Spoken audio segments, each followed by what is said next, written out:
اسد قیصر صاحب تشریف لے آئے ہیں. شیرانی صاحب کا بھی نام تھا, کہیں بزی ہو گئے ہوں گے. صاحبزادہ حامد رضا صاحب, ان نے بھی آنا تھا آج. علامہ صاحب موجود ہیں, عمر بھائی ہیں, بیرسٹر صاحب ہیں, شاہدانہ بی بی ہیں, اور جتنے بھی ہمارے دوست جمال احسن صاحب موجود ہیں. آپ سب کو بہت بہت خوش آمدید. 2-3 منٹ بات کر کے پھر میں اپنے محترم جو ہمارے گیسٹ ہیں, جو سپیکرز ہیں, ان کو آپ سے مخاطب کرائیں گے.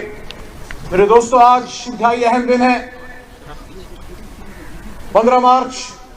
وہ دن جب تاریخ میں پہلی بار پچھلے 100-150 سالوں سے مسلمانوں کو مار پڑ رہی ہے پوری دنیا میں. کوئی یہ نہیں بتا سکتا کہ خلافت کے ختم ہونے کے بعد, پہلی جنگ عظیم کے بعد, کوئی ایک واقعہ کوئی نہیں بتا سکتا کہ کسی مسلمان ملک نے کسی اور ملک پہ حملہ کر کے ظلم زبردستی کی ہو, جو آج فلسطین میں ہو رہا ہے, جو آج کشمیر میں ہو رہا ہے. اور ہمارا دین, ہمارا مذہب امن کا دین ہے. ہمارے آپ کے نبی پاک حضرت محمد صلی اللہ علیہ وآلہ وسلم کی تعریف جب قرآن عظیم الشان میں ہوتی ہے تو رحمت للعالمین ان کو خطاب ملتا ہے, رحمت للمسلمین صرف نہیں ہے. لیکن یہ بڑے افسوس کی بات ہے کہ پوری دنیا میں ظلم بھی مسلمان سے ہوتا ہے, گھر بھی مسلمان کا جلتا ہے, بچے بھی مسلمان کے شہید ہوتے ہیں, اور گنہگار بھی مسلمان ہے. جہاں ظلم ہوتا ہے, جہاں ٹیررزم ہوتی ہے, کوئی نہیں کہتا کہ یہ جیوش ٹیررزم ہے, یہ کرسچن ٹیررزم ہے, یہ ہندو ٹیررزم ہے. لیکن جہاں کسی مسلمان کا نام آتا ہے تو پھر کہتے ہیں اسلامک ٹیررزم. ایک زمانے سے ایسی لیڈرشپ کی ضرورت تھی کہ وہ دنیا سے انگیج کرے, وہ معذرت خواہانہ رویہ نہ اپنائے, نہ اپولوجیٹک ہو, بلکہ ان کی آنکھوں میں آنکھیں ڈال کے ان سے انگیج کرے, اور بتائے کہ مسئلہ ہے کدھر, کیا مسئلہ ہے. کیوں جب کل عالم اسلام میں کچھ نہیں ہوتا, لیکن جب آپ حضور نبی کریم صلی اللہ علیہ وآلہ وسلم کی شان میں کہیں گستاخی ہوتی ہے تو امت مسلمہ کیوں کھڑی ہوتی ہے؟ کیا یہ خدا نہ خاصہ دہشت گرد ہے؟ نہیں, ان کی محبت ہے اپنے نبی پاک صلی اللہ علیہ وسلم سے. اور یہ بات یہاں سے پاکستان کے وزیر اعظم جناب عمران خان صاحب لے کے گئے, اور اقوام متحدہ میں بجائے اس کے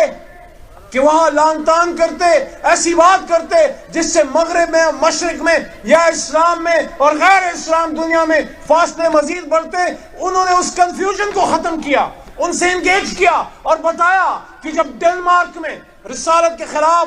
آپ ہذیان کوئی بکتا ہے, یا جب کسی اور ملک میں, نیدرلینڈز میں, یا کوئی سلمان رشدی جیسا کوئی خادم رسول وہ گستاخی کرتا ہے, تو اس کا درد ہوتا ہے امت مسلمہ کو, کیونکہ امت مسلمہ کو حضور صلی اللہ علیہ وسلم اپنے بچوں اور اولاد سے زیادہ عزیز ہے.